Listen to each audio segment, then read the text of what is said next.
দেওয়ার আগে 4টা শর্ত তাদেরকে মানা লাগবে। কয়টা? 4টা আমল তাদের জন্য করা লাগবে। 1 নম্বর আল্লাহ পাক রব্বুল আলামিন বলেছেন, যারা কুরবানি তোমরা দিবা, যারা পশু জবাই করবা, 1 নম্বর হলো কুরবানি দেওয়ার আগে অন্তরের ভিতরে মহান আল্লাহ পাক রব্বুল আলামিনের ভয় থাকা লাগবে। 1 নম্বর কি? জোরে বলেন। 1 নম্বর আল্লাহ পাক রব্বুল আলামিনের ভয় থাকা লাগবে। 2 নম্বর হলো ওয়াল মুকিমিনাস সালাতি ওয়া মিম্মা রাযাকনাহুম ইউনফিকুন।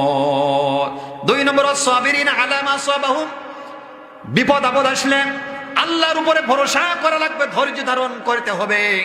আর 3 নম্বর হলো যারা কুরবানি দেবে, পশু যারা জবাই করবে, 3 নম্বর হলো অবশ্যই তাদের জন্য নামাজ পড়া লাগবে। 3 নম্বর কি? নামাজ পড়া লাগবে।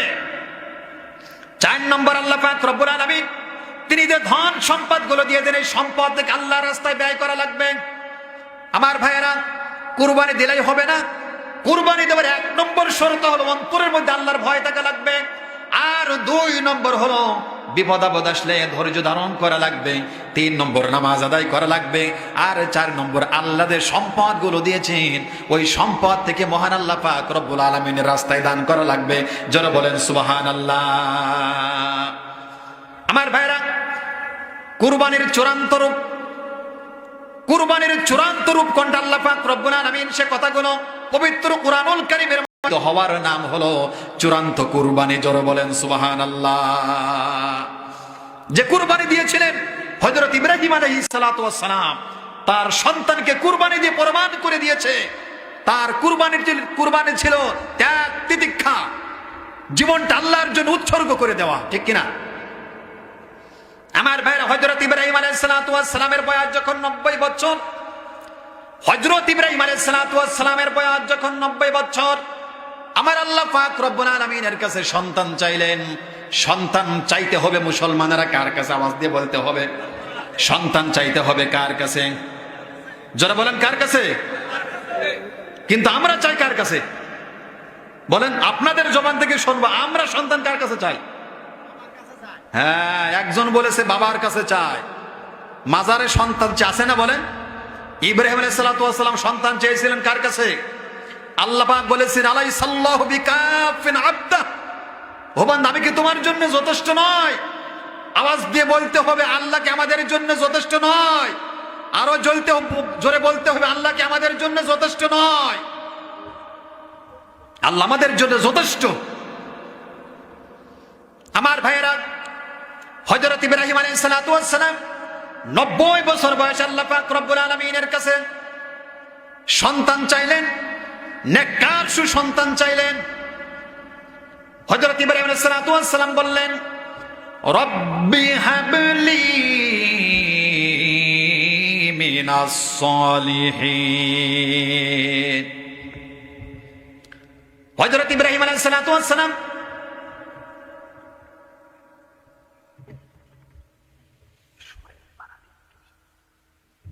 হযরত ইব্রাহিম আলাইহিস সালাতু ওয়াস সালাম মহান আল্লাহ পাক রব্বুল আলামিনের কাছে নেককার সুসন্তান চাইলেন। আর আমরা যখন সন্তান চাই, তখন আমরা কেমন সন্তান চাই? হায় আল্লাহ তাআলা, যদি আমার একটা ছেলে দাও অথবা আমার একটা মেয়ে দাও, আমার সন্তানকে ডাক্তার বানাবো, আমার সন্তানকে ইঞ্জিনিয়ার বানাবো, প্রকৌশলী বানাবো। আওয়াজ দিয়ে বলেন ঠিক না বেঠিক? কিন্তু আমার ভাইয়েরা, দোয়া করার দরকার ছিল রব্বুল আলামিন, ছেলে দেওয়ার মালিক তুমি, মেয়ে দেওয়ার মালিক তুমি আল্লাহ। আমার যদি একটা ছেলে সন্তান দাও, আমার সন্তানকে আল্লাহ হযরত ইসমাইলের মতো তোমার রাস্তায় উৎসর্গ করে দেব। আওয়াজ দিয়ে বলেন ঠিক না বেঠিক? আমার ভাইয়েরা, সন্তান চাওয়ার জন্য আমার মা বোনেরা, আপনারা যদি নেককার সুসন্তান চান, গভীর রজনীতে তাহাজ্জুদের নামাজ পড়ে মহান আল্লাহ পাক রব্বুল আলামিনের কাছে নেককার সুসন্তান চান, আল্লাহর কসম দিয়ে বললাম, নামাজ পড়ে যখন আল্লাহ পাক রব্বুল আলামিনের কাছে সন্তান চাবেন, অবশ্যই আল্লাহ পাক রব্বুল আলামিন নেককার সুসন্তান দান করবেন। আর সন্তান যদি নেককার হয়, আমার ভাইরা, আমার মা বোনেরা, এই দুনিয়ার মধ্যে মা বাবা সবচাইতে বড় শান্তির ভিতরে থাকে। আওয়াজ দিয়ে বলেন ঠিক না বেঠিক? আর সন্তান যদি সন্তান যদি গাঁজাখোর হয়, সন্তান যদি মদখোর হয়, এই পৃথিবীর মধ্যে বড় শান্তি মা বাবার চাইতে আর কেউ থাকে না। আওয়াজ দিয়ে বলেন ঠিক না বেঠিক? হযরত ইব্রাহিম আলাইহিস সালাতু ওয়াস সালাম 90 বছর বয়সে মহান আল্লাহ পাক রব্বুল আলামিনের কাছে সন্তান চাইলেন। আমার আল্লাহ পাক রব্বুল আলামিন সঙ্গে সঙ্গে ঘোষণা করে দিলেন, ফাবাশশারনাহু বিগুলামিন হালিম,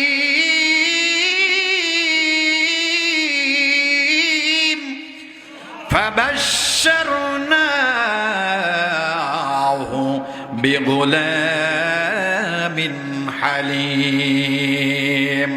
আল্লাহ পাক রব্বুল আলামিন হযরত ইব্রাহিম আলাইহিস সালাতু ওয়াস সালামের জন্য ধৈর্যশীল নেককার আল্লাহ পাক সুসন্তানের আল্লাহ তাআলা তিনি ঘোষণা দিয়ে দিলেন। হযরত ইব্রাহিম আলাইহিস সালাতু ওয়াস সালাম অত্যন্ত খুশি হয়ে গেলেন। 90 বছর বয়সে আল্লাহ একটা নেককার সুসন্তান দিলেন। হযরত ইব্রাহিম আলাইহিস সালাতু ওয়াস সালাম তিনি বাহিরে যায়, কাজে যায়, আবার বাড়িতে চলে আসে, কাজে যাবার বাড়িতে চলে আসে সন্তানের মায়ায়।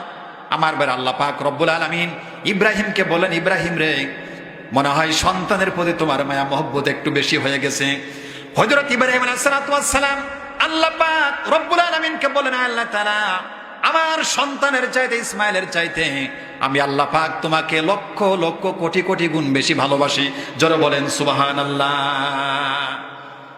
আল্লাহ পাক রব্বুল আলামিন বলে, ইব্রাহিম রে, তোমার সন্তানের চাইতে তুমি যদি আমাকে বেশি ভালোবাসো, তাহলে তোমার সন্তানকে তুমি এই মরুভূমির মধ্যে রেখে আসো। আমার বেড়ার সঙ্গে সঙ্গে হযরত ইব্রাহিম আলাইহিস সালাতু ওয়াস সালাম তার সন্তান ইসমাইল এবং হাজেরাকে নিয়ে মরুভূমির মধ্যে আল্লাহর ঘর বাইতুল্লাহর সামনে ওখানে রেখে আসলেন। কিছু খেজুর রেখে আসলেন এবং কিছু পানি রেখে আসলেন।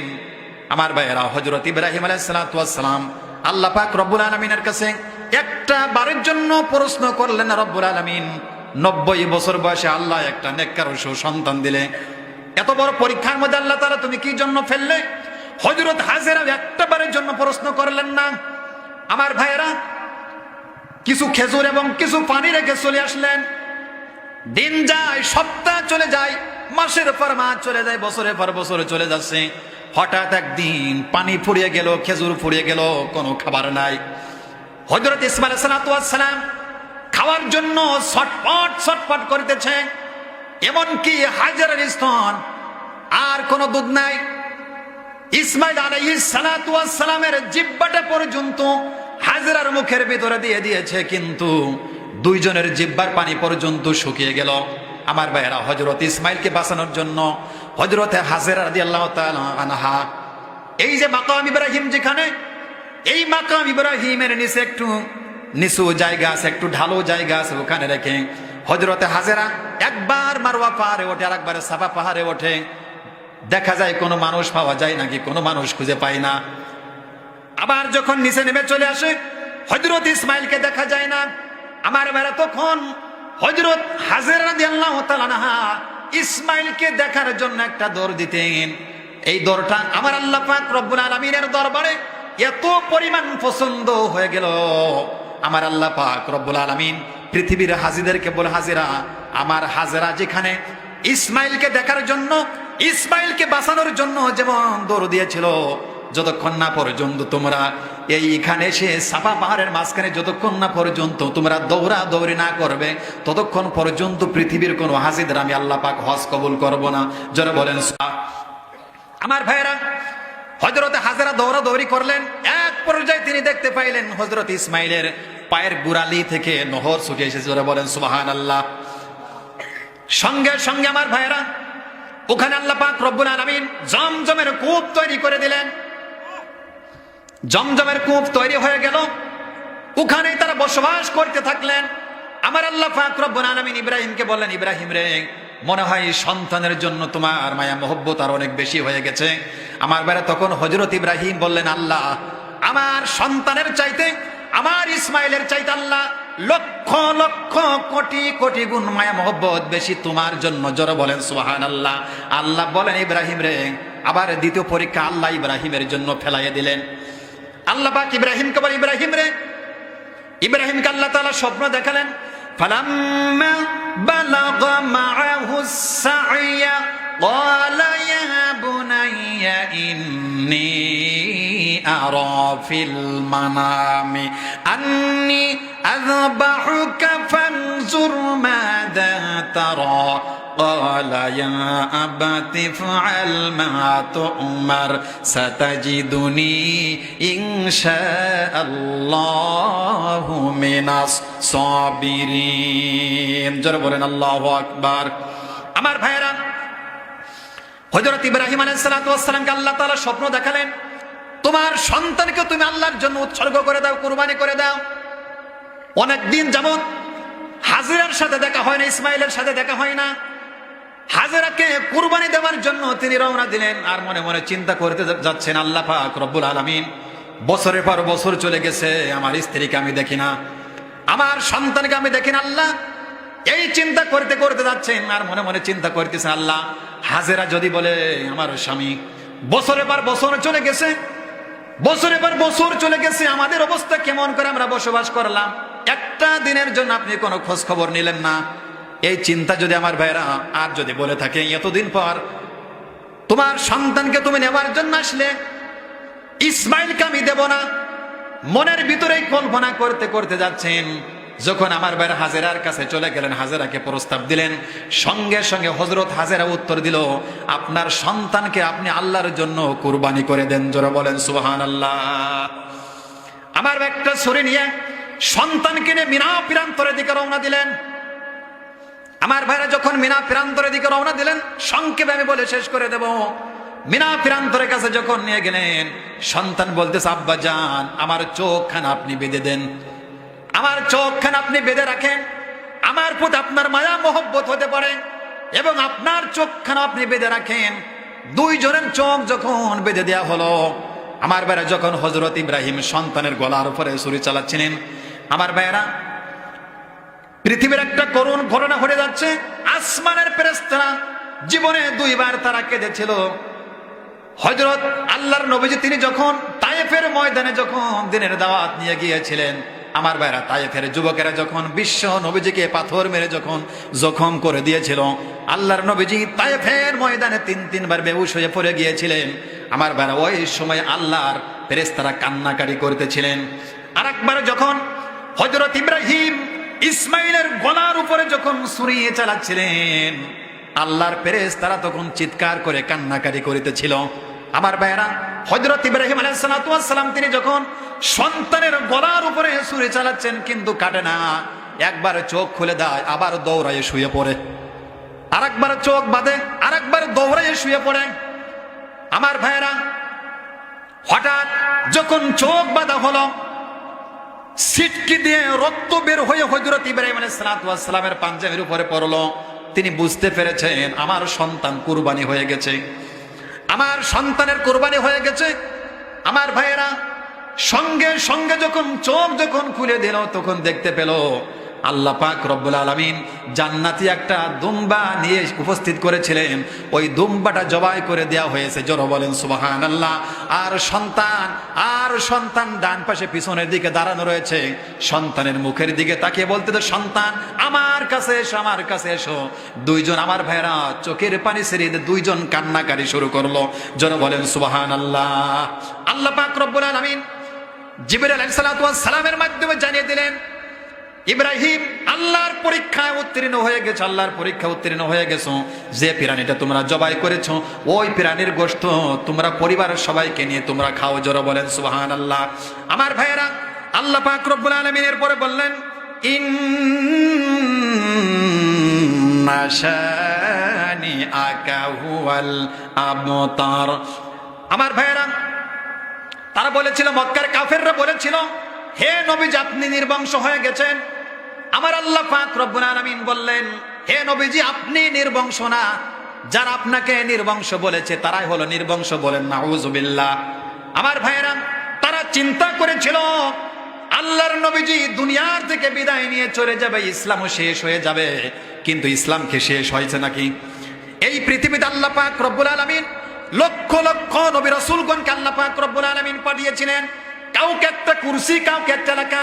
একজন নবী চলে গেছেন, অন্য নবী এসেছেন। তিনি চলে গেছেন, অন্য নবী এসেছেন। আমার ভাইয়েরা, সমস্ত নবী রাসূলগণ দুনিয়া ছেড়ে বিদায় নিয়ে চলে গেছে। আমার ভাইয়েরা, তাদের কিতাব আল্লাহ তাআলা বাতিল করে দিয়েছে, কিন্তু কিতাবের উপরে বিশ্বাস করে আল্লাহ ফরজ করে দিয়েছেন, ঠিক কিনা? আমার ভাইয়েরা, কিন্তু আল্লাহ পাক রব্বুল আলামিন রাসূলুল্লাহর উপরে আমার আল্লাহ পাক রব্বুল আলামিন 3000 মুজিজা দিয়েছিলেন। যারা বলেন আল্লাহু আকবার। কয় হাজার মুজিজা? আমার ভাইয়েরা, আল্লাহর নবীজির উপরে কমপক্ষে 3000 মুজিজা দিয়েছিল। 3000 মুজিজার ভিতরে আল্লাহ পাক রব্বুল আলামিন নবীজির উপরে সর্বশ্রেষ্ঠ মুজিজা আল্লাহর কোরআন দিয়েছিলেন।